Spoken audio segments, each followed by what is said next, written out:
Assalamualaikum warahmatullahi wabarakatuh. Kembali bersama saya Suwanto di channel Suwanto Al-Jafi. Masih membahas seputaran dengan gangguan asam lambung dan sensitif psikomatis. Nah teman-teman, pada kesempatan video kali ini ya, saya ingin bernostalgia ya, apa yang dulu saya pernah lakukan ketika masih dalam kondisi sakit ya, sakit. Jadi dulu juga saya itu mengalami apa yang namanya gangguan asam lambung dan sensitif psikomatis hampir 5 tahun ya, dan alhamdulillah bisa sembuh tanpa obat, tanpa herbal ya. Jadi teman-teman yang sedang mengalami gangguan asam lambung dan sensitif psikomatis yang masih bingung tidak sembuh-sembuh kenapa, tenang saja teman-teman ya, pasti sembuh, yakin saja bahwa penyakit ini tidak berbahaya. Pasti sembuh, hanya memang mengganggu saja ya, mengganggu aktivitas kita sehari-hari ya. Jadi aktivitas kita yang seharusnya itu produktif menjadi kurang produktif begitu. Nah, sebelum saya melanjutkan video kesempatan kali ini ya, seperti biasa bagi teman-teman yang baru bergabung, mohon dukungannya untuk subscribe ya. Kenapa perlu di subscribe? Jujur ya, ketika teman-teman ini mensubscribe ya, tentunya video dan channel saya dapat berkembang dengan baik. Jika channel ini dapat berkembang dengan baik, tentunya menambah semangat saya untuk selalu berbagi pengalaman dalam menangani gangguan asam lambung dan sensitif psikomatis. Nah, kemudian saya doakan juga ya kepada teman-teman semua ya yang masih mengalami banyak sensasi, yang masih keliengan, yang masih sesak nafas, yang masih engap, yang masih dada itu sesak, dada itu penuh, nafas itu berat, nafas itu kayak mau berhenti, jantung kayak mau berhenti, merasa cemas, ketakutan, takut mati, ya perut sakit, ulu hati sakit, ya badan pegal-pegal, persendian sakit semua, mata buram, pendengaran berdenging, susah konsentrasi, ya sakit di mana-mana, ya tidur tidak nyenyak, bahkan kadang-kadang tidak bisa tidur, ya. Mau makan apa saja serba takut, mau keluar rumah takut, mau jalan kaki takut pingsan, sampai ke kamar mandi pun takut pingsan ya. Itu semua nantinya akan hilang teman-teman, nantinya akan sembuh, yakin saja bahwa semua itu akan teman-teman lalui ya. Dengan cara apa? Dengan cara menjaga pola makan dengan baik ya, pola hidup dengan baik, dengan pola pikir yang baik juga. Ketiga hal ini ya, ini biasanya orang-orang menyebutnya dengan menjaga 3P ya, menjaga 3P. Dan untuk pola makan, pola pikir dan pola hidup ini sudah saya sampaikan pada video sebelumnya. Khusus apa itu 3P sudah saya terangkan secara detail pada video sebelumnya. Jadi teman-teman yang belum paham 3P silahkan bisa melihat video saya yang mengupas khusus 3P. Kemudian makanan juga, makan apa yang saya makan juga sudah saya share di video sebelumnya. Begitu ya teman-teman. Nah, perlu saya sampaikan juga ya teman-teman bahwa saya ini bukan seorang dokter ya, juga bukan seorang psikiater, bukan seorang psikolog, bukan seorang hipnoterapi ya, bukan juga dukun, bukan ya, bukan paranormal juga bukan. Tapi saya dulu pernah mengalami gangguan asam lambung dan sensitif psikomatis ya, itu hampir 5 tahun ya. Dan berbagai ikhtiar sudah saya pernah lakukan, dari periksa ke dokter, dokter umum, dokter dalam, dokter jantung ya, kemudian periksa ke terapi ya, sudah bekam, sudah pijat saraf, totok saraf ya, kemudian sudah mencoba herbal yang dibikin sendiri dari kunir, kemudian padi perut, kemudian padi singkong, kemudian kunir, terus terus temulawak ya, kemudian berbagai obat yang bikin sendiri sudah pernah beli ya. Saya juga dulu pernah beli ya, Nutriflex, kemudian Freshmark, Sesmark, kemudian obat-obat mah lainnya lah ya, itu sudah pernah saya mencobanya ya. Dan juga saya sudah berobat kepada paranormal juga pernah ya dulu ya, sampai ketipu juga pernah ya, karena orang yang gangguan asam lambung getah sensitif besi kumat ini mereka ini mudah percaya dengan orang, mudah menerima saran dari orang, sehingga apapun yang disarankan orang asalkan itu ya menuju kesembuhan itu pasti dilakukan ya. Dan alhasil ya karena mudah percaya itu sehingga mudah tertipu. Itu pengalaman saya dulu, mudah-mudahan teman-teman tidak mengalaminya ya. Nah, semua itu tidak bisa menyembuhkan ya, menyembuhkan sampai saya itu di titik mentok atau hampir bisa dikatakan kayak mau menyerah ya, hampir frustasi ya, sehingga saya itu betul-betul pasrah dan hampir tidak melakukan apapun ya, tidak mau berobat, tidak apapun, hanya merenungi nasib sendiri ya, sering menyendiri ya, kemudian sering melamun dan seterusnya ya, sehingga pada dimana titik ya sering terbangun malam ya, sholat sholat tahajud, sholat hajat, sholat taubat ya. Disitulah kemudian itu saya menangis dan meminta kepada Allah Ta'ala, ya Allah, jika memang saya ini mau sembuh, mohon sembuhkanlah ya Allah. Tapi jika ini memang menjadi akhir hidup saya menerimanya ya Allah. Sampai saya itu betul-betul pasrah ya, karena betul-betul sudah capek dengan takut kematian, capek dengan sensasi yang tidak nyaman ya, bahkan tidak nyaman ya, tapi sakit betulan itu sudah betul-betul merasa capek dengan penderitaan ya, saya itu betul-betul merasa capek penderitaan, sehingga memang akhirnya kayak mau menyerah untuk berikhtiar untuk kesembuhan itu sudah betul-betul sudah tidak ada niatan untuk berobat lagi.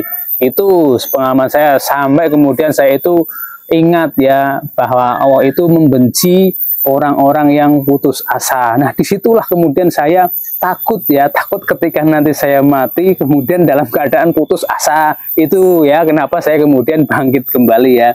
Jadi dulu itu saya sempat menyerah, kemudian karena keingat ya bahwa Allah itu membenci orang yang berputus asa, sehingga saya akhirnya melakukan upaya-upaya yang sederhana saja ya.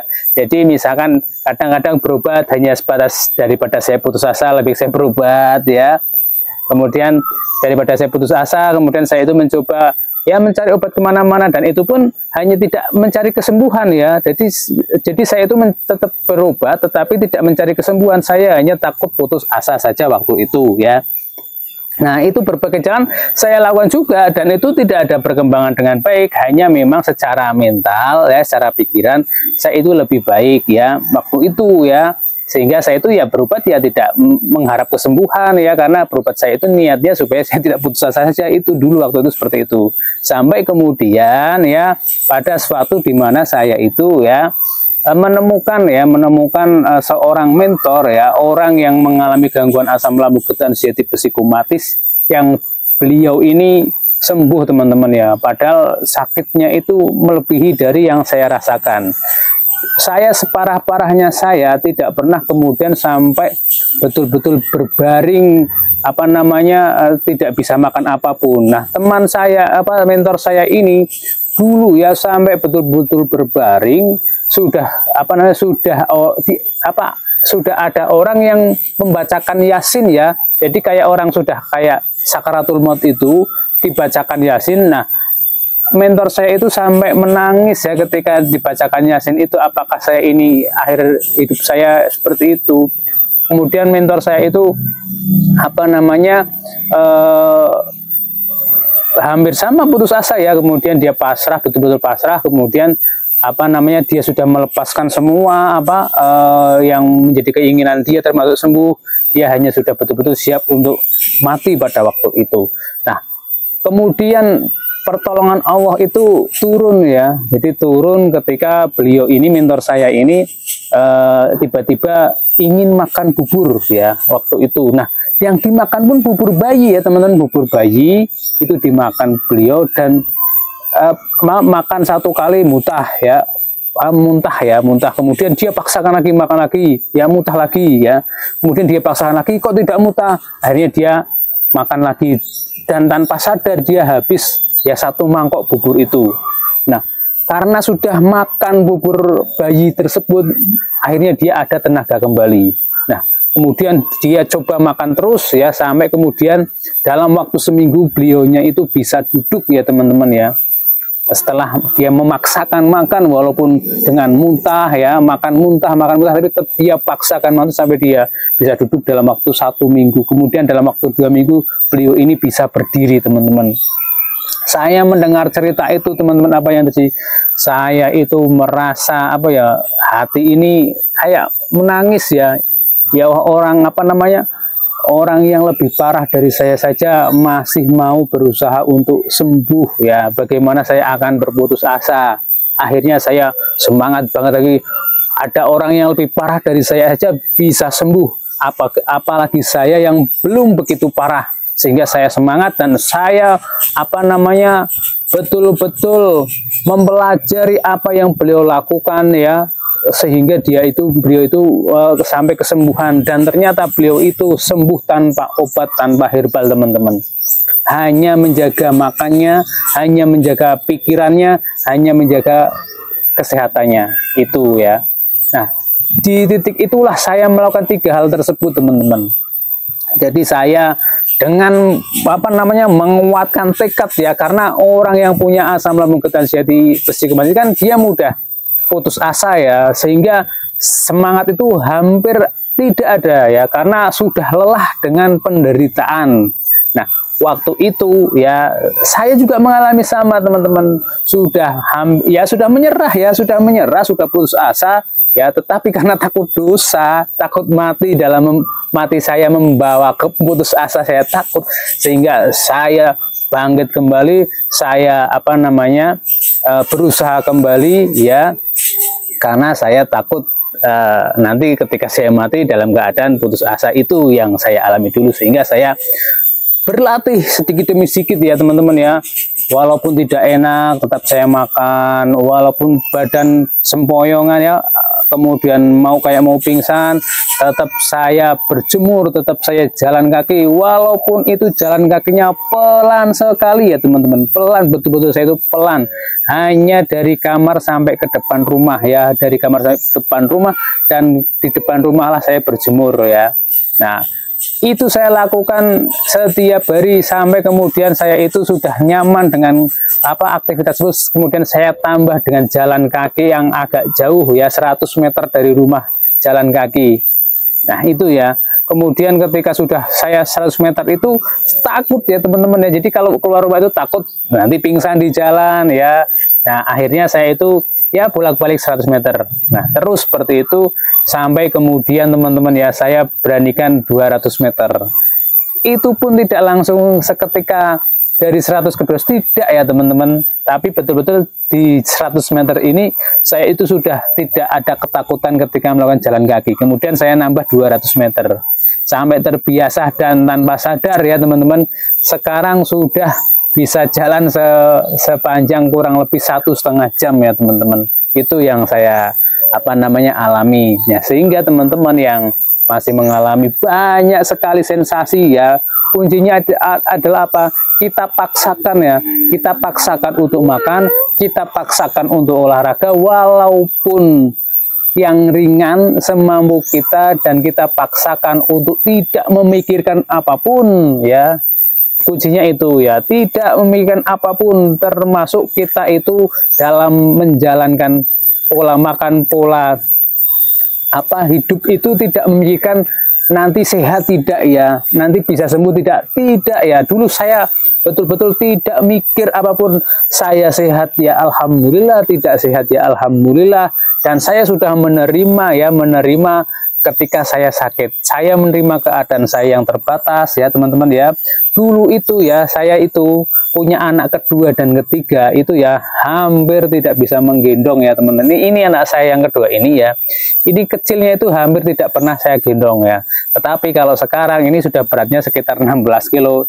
Ini kalau saya jalan kaki biasanya sambil saya gendong ya, karena memang orang yang terkena asam lambung itu butuh latihan ya, butuh latihan untuk selain latihan jantungnya biar stabil kembali ya, karena otot jantungnya tidak terlatih ya, saya juga harus latihan angkat beban. Nah daripada saya angkat beban ya sebagai ganti ya, dulu waktu kecil anak saya ini jarang saya gendong ya, ketika saya jalan kaki ya ini sambil saya gendong ya, saya gendong sehingga otot-otot dalam tubuh saya ini dapat apa ya, kayak mengeluarkan potensinya ya. Jadi yang tadinya kendor kayak nggak kuatan ya, ini sekarang jadi lebih kuat, sehingga sekarang ini ya energi saya itu sudah normal ya teman-teman ya. Dulu jangankan gendong ya, gendong anak ya, buat jalan kaki sendiri aja ngos-ngosan ya kan.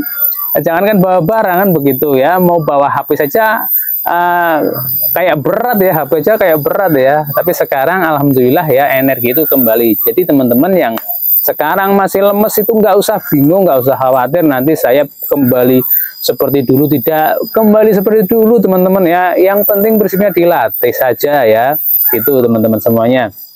Nah apa namanya, buat teman-teman yang apa namanya masih ragu ya, ragu menjalankan 3P itu bisa menyembuhkan atau tidak bisa menyembuhkan ya, silahkan main ke sini, nggak masalah ya. Buktikan ya bahwa 3P itu betul-betul atau cuma hanya konten saja ya. Ini bukan sekedar konten ya teman-teman ya, saya ini tahu betul ya rasanya penderitaannya orang yang terkena gangguan asam lambung dan tipes kumat itu luar biasa sekali ya.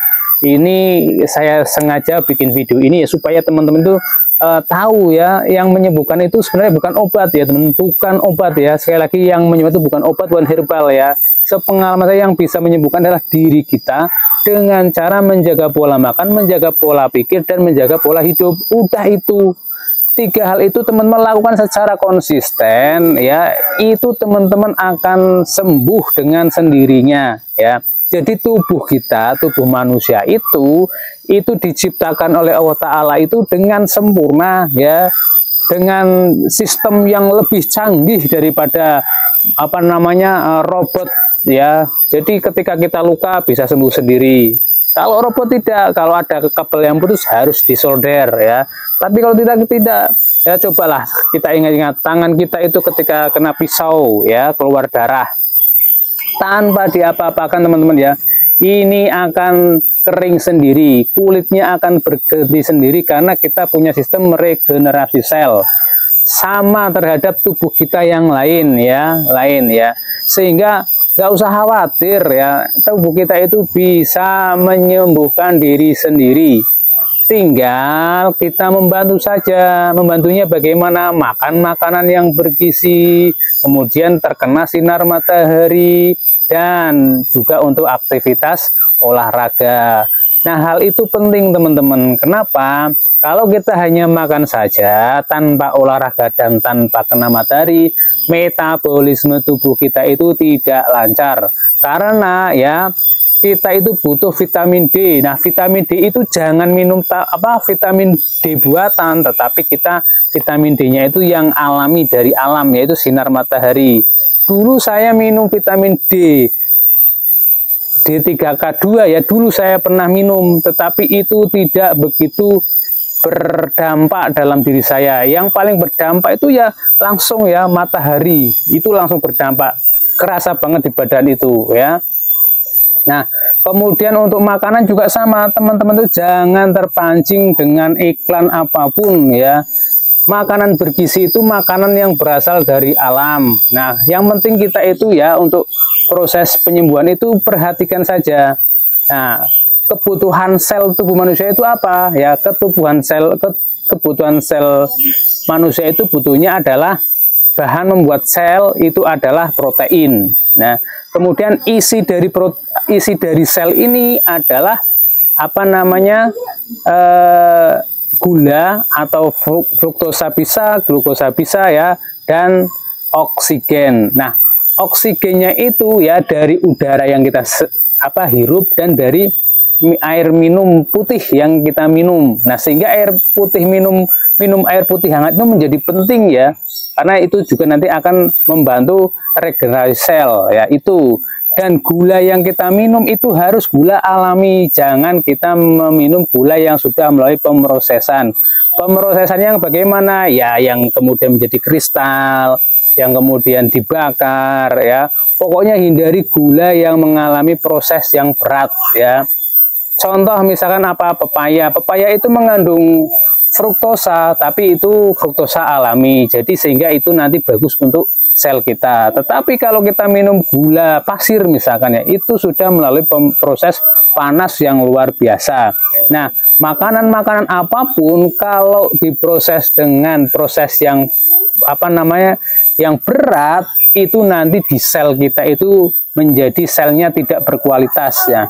Sel yang berkualitas adalah sel yang dihasilkan dari makanan yang prosesnya itu tidak berat. Contohnya hanya dikukus ya. Itu sepengalaman saya seperti itu. Setelah saya memahami pola makan yang sehat itu seperti apa, maka sekarang saat ini sampai sekarang ya, saya itu kalau tidak betul-betul ngiler pingin ya, saya jarang makan makanan yang diproses secara berat ya. Contohnya kayak gorengan itu kan itu diproses secara berat ya, karena harus mengalami penggorengan atau masuk dalam suhu di atas 100 derajat. Tetapi kalau hanya suhunya 100 derajat itu masih kategori masih ringan ya teman-teman ya untuk makanan. Itu sepengalaman saya dan sepengetahuan saya ketika saya mempelajari ya, saya itu semangat belajar itu tinggi ya, karena saya ingin sehat, maka saya pelajari betul pola makan yang sehat itu bagaimana, pola hidup yang sehat itu bagaimana, pola pikir yang sehat itu bagaimana, itu betul-betul saya pelajari